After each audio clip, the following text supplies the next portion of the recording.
This episode of Community Updates is brought to you by First Bank of Wyoming. At First Bank of Wyoming, we promise to help our neighbors be financially stronger tomorrow than they are today.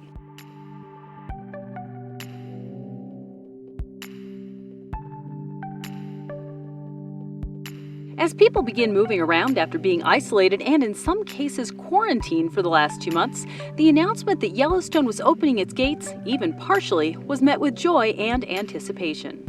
Yellowstone Superintendent Cam Shawley told community leaders on a phone call last week that the Wyoming gates would open at noon on Monday, May 18th. That's 2 weeks later than the originally scheduled grand opening. May 18th at noon, east and south entrance opens, lower loop only. Northern part of the park remains closed. The lower loop will have no overnight accommodations initially anywhere. It'll be day use only through those two entrances. We'll open restrooms. Gas stations at Fishing Bridge, Grant, Canyon, and Old Faithful will be open. Trails and boardwalks will be open. Our medical clinic, Old Faithful, will come online shortly as well, in addition to the medical clinic we have here in Mammoth.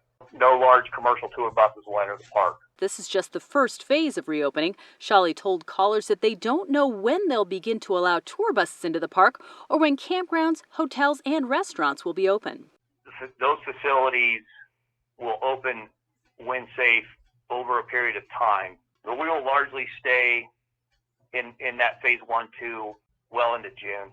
Andrew Rossi is the news director for the Bighorn Radio Network. He was there for the grand opening and watched as visitors from around the country entered the gates. Well, I was surprised to see it opened early. It opened at 10 a.m. today as opposed to noon, which we had been told, and it's free on top of it. So I see it as a real excellent gesture on behalf of the park to our local communities and everybody who's been eager to get here. It took a few more weeks than we anticipated, but it's open and everyone's eager to get in, and we've seen license plates, New Jersey, California, Delaware, Colorado, all over the country. It shows just how much everybody's been needing an escape to get out here. Although there's still plenty of snow here in Yellowstone, that hasn't stopped people from coming out and enjoying opening day, no matter how late opening day might have come this year. And Shawley pointed out that at this point, officials still have no idea when the rest of the gates may open. There will be a point where the governor of Montana will recommend 3 entrances open, and we will have that conversation about timing, and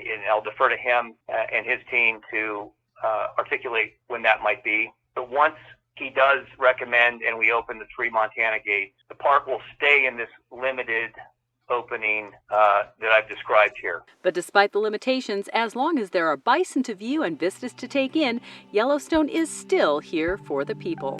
From Yellowstone, I'm Wendy Kaur. Thanks for tuning in to another Community Update.